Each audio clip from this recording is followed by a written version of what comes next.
it's April with Hair 101, and today I wanted to talk to you about home salon and how it is owning a home salon. And somebody asked me a question on YouTube. Okay, so this question's from Lehi. She says, I've done hair for 10 years now, been working at home for 5, and I love being able to stay at home and be with my son. But sometimes I feel that people expect a huge hair discount because I work from home. All right, so I'm going to talk to you about that a little bit today. I had similar experiences a little bit when I moved to home. And some people were just straightforward and honest with me, and I really appreciate that. I love it when my clients feel that they can just talk to me. And a couple of them would say, so is it going to be a little bit cheaper now that you're not having to pay booth rent? And I just explained to them why it would not be cheaper. In fact, it might even start to increase slowly. And I kept my prices exactly the same when I moved over from the salon to my home.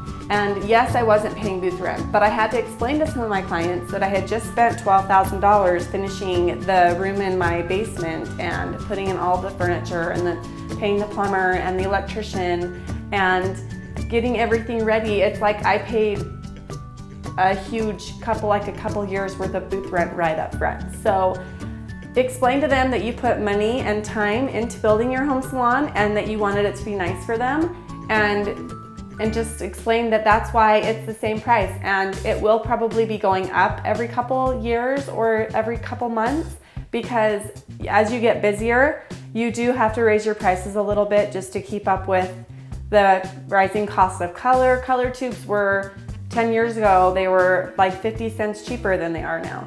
So everything just slowly gets more expensive, and you need to compensate for that. And the living expenses even just raise, and food expenses. I mean, that's kind of the world we live in. Everything just slowly gets more expensive, sadly.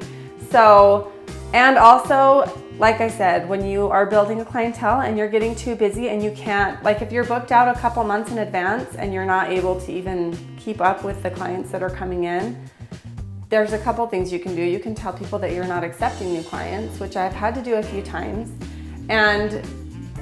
But that's really hard because sometimes people will start going somewhere else and then you can't accept clients like a few months later. So I raise my prices, and I think it's very effective, and it shows you that you're doing a really good job and that people are usually willing to pay more for it. So they'll usually be willing to pay a little bit more, even if it's like $3 to $5 that you raise your prices, just because they know that you're experienced, they know that you're going to be doing a good job, and it gives you the flexibility a little bit more to be able to have the clients that are willing to pay. And that does sound kind of harsh, because there are some clients of mine that I absolutely love. They're some of my best friends that maybe they aren't even able to pay a little bit more.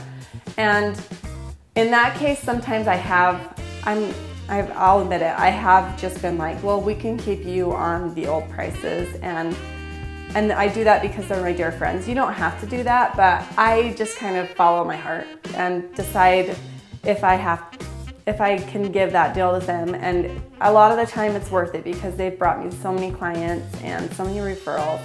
And so it's okay to do that little bit of a discount if you have to.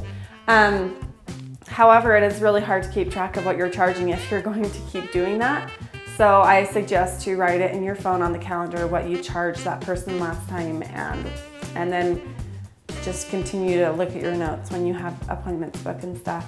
Sometimes even when I book an appointment, I'll put in the notes what I charged them last time and what I will charge them this time. And if there is going to be a rise in your prices, then you need to just, like the day that I put my new price list up and it was a rise, like it was like a $5 raise in most of my prices for my base price.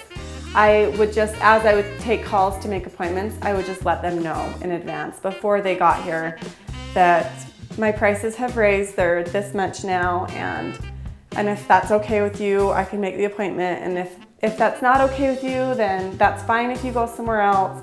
And they're usually fine with it. Yes, so no, you should not lower your prices when you move to your home salon. I do not believe you should do that ever.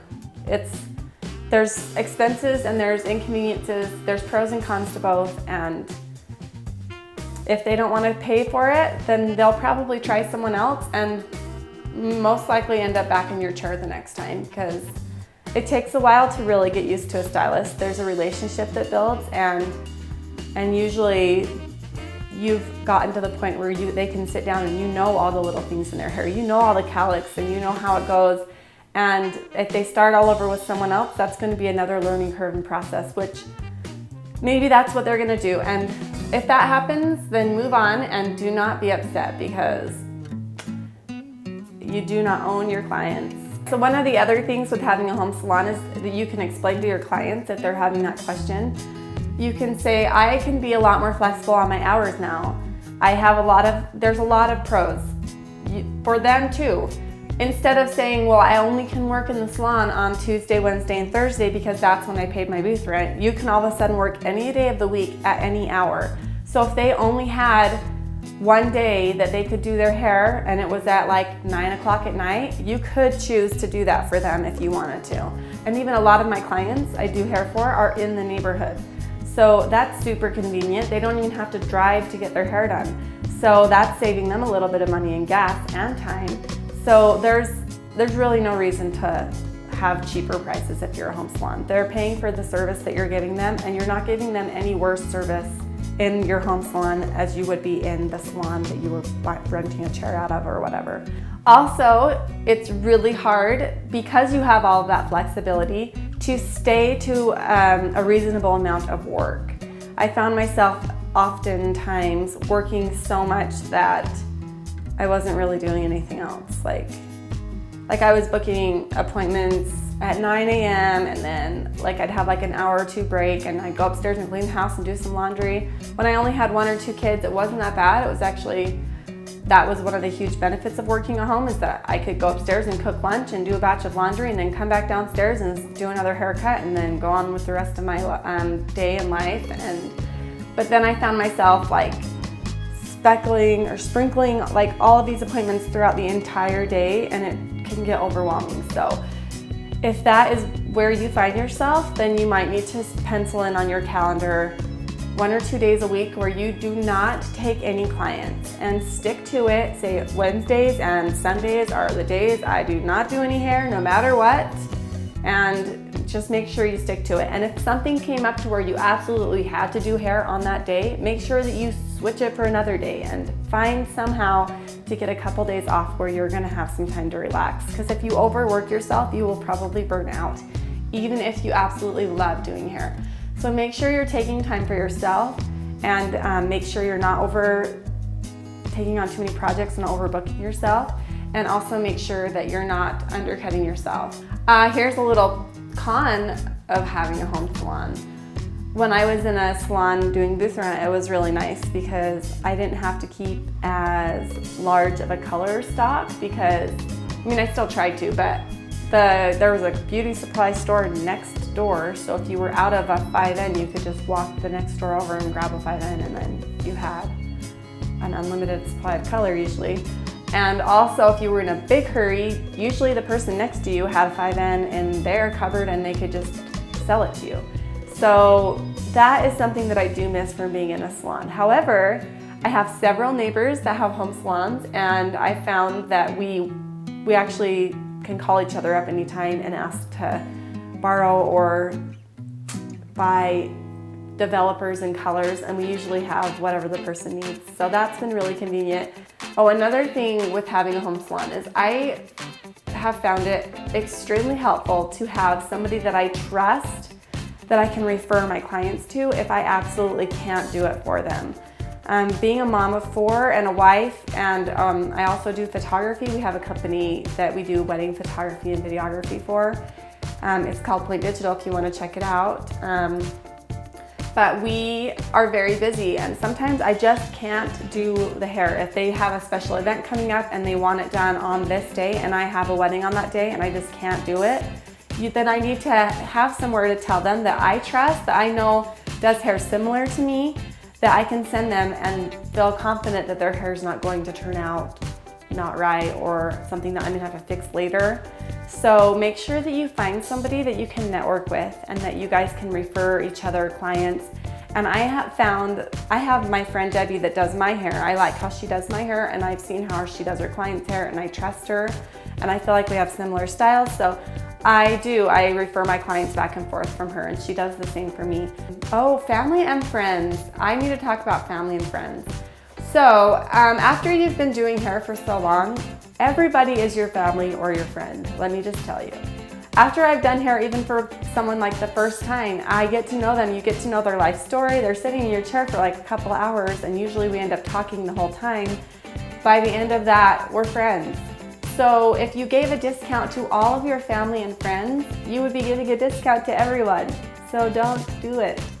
I fell for that for a long time, and I was doing like a cut and color on all my family members for like 50 bucks, and that would cover like pretty much all of the color and then a little bit of my time. But I had so many family and friends that I was finding that I didn't have time for any new clients because I was just busy all the time doing cheaper hair for everyone. So I sent out an email, and it was really hard for me because I love all of my family and friends. And I just said, there will be no more discounts. Here's my full price list, and I love you all, but this is what the price will be from now on.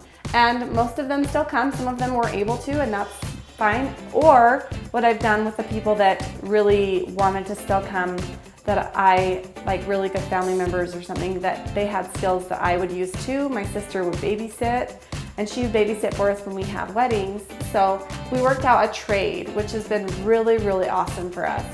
So you can definitely do stuff like that. That's what I love about having a skill like this, is if you have someone that you really want to do it for and they have a skill that you need to, maybe they make cakes and you have kids' birthday parties coming up, it's awesome to do trade and just keep track of that.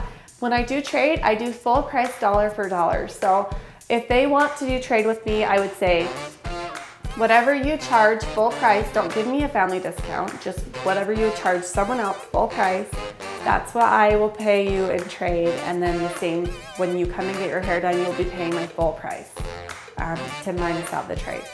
So that's how I do that. And hopefully this video was helpful for you guys. Make sure that you know what you're worth, because you are worth more than anyone can really pay you. So set your prices at a place where you feel comfortable with and that you know your clients feel comfortable with, and go from there. Don't shortchange yourself. Do not decide that you're not worth it. And a lot of the times, because you know your clients and your family members so well, you know their financial struggles too. And that can be really hard, because it's not like they're telling you their financial struggles just because they want a discount on their hair. They're just talking because you're a good friend. And you're gonna have to separate that when it's time to pay, because they know ahead of time what they're supposed to pay, and they're not. Don't try to think that people are telling you their financial struggles to try to get a discount. I've had that problem before, thinking, oh, are they just telling me this to get a discount? They're not. You need to give them the benefit of the doubt and let them just talk to you because you're a good friend about what the stresses in their life are, and separate that, and then just, this is the price, and there's not going to be a problem, I promise you. And those are my tips for owning your own home salon. And a lot of these can go well even if you're in a booth rent or anywhere, wherever you're doing hair. So hopefully that helped you guys. Let me know if there's anything else you want to just talk about. You can comment below, and we'll see you guys next time. Bye.